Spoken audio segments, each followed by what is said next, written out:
Teacher Sunny is back again, and today I'm going to walk you through an application problem. Let's take a look. There are a total of 150 soccer balls, basketballs, and volleyballs. The total number of the three types of balls is already given. The number of volleyballs is twice the number of soccer balls plus 10, and there are 20 fewer soccer balls than basketballs. So, the crucial question is, how many of each particular type of ball are there? First, should we draw a progressive enlargement diagram? Yes, we absolutely need to draw a clear diagram. Now, if we use the so-called CPA problem-solving method, is that entirely okay? Of course it is, but the regular standard CPA method simply can't solve more complex problems like this one. Because it's very difficult and challenging to accurately draw it out, it's truly not easy to properly visualize. So, we definitely need an upgraded and enhanced version of CPA in order to effectively represent this complex problem graphically. Alright, let's take a look. First, we need to make some comparisons. Which is bigger and which is smaller? The soccer ball, the basketball, or the volleyball? We need to first distinguish which quantity or number is bigger. So let's look at the problem carefully. As we analyze it, we find that the number of volleyballs is twice that of basketballs. And even more. So volleyball is the largest. The number of volleyballs is greater than the number of basketballs. So first of all, we know that the number of volleyballs it's greater than the number of basketballs. So let's use the smaller quantity for comparison.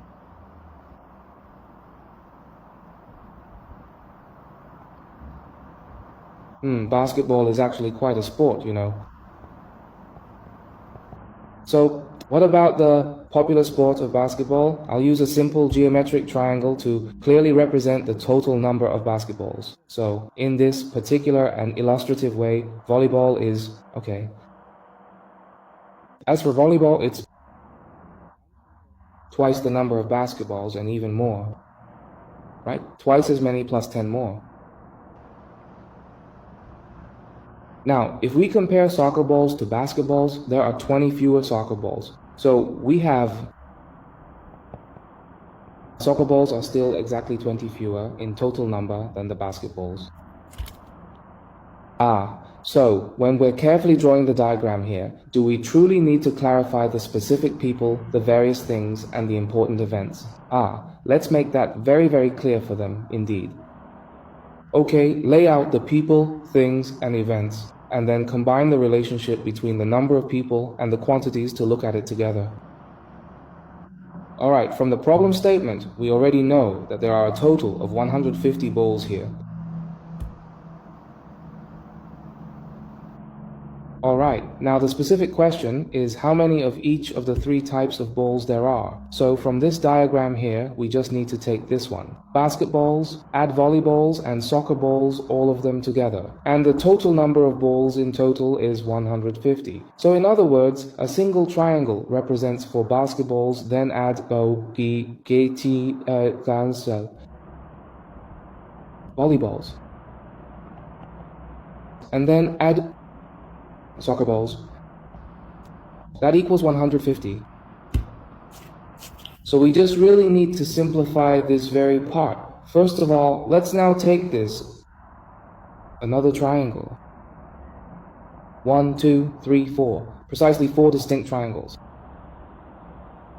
Add 10, and then we add 20, okay? So if we add 20 to the left side, we also need to add 20 to the right side.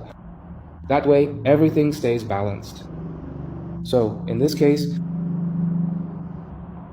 4 distinct triangles exactly equals 170 minus 10, okay? Subtract 10 from both sides, and we get 160.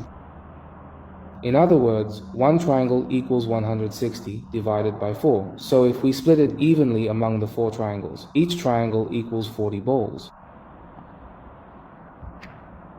So, these 40 individual balls, where one triangle actually represents 40 balls, which precisely corresponds to the total number of basketballs. Therefore, we can directly and confidently conclude that there are indeed 40 basketballs in total. As for volleyballs, we can also clearly observe that there are 2 distinct triangles present. These 2 prominent triangles represent 40 plus 40, and then there are 10 more additional ones to consider.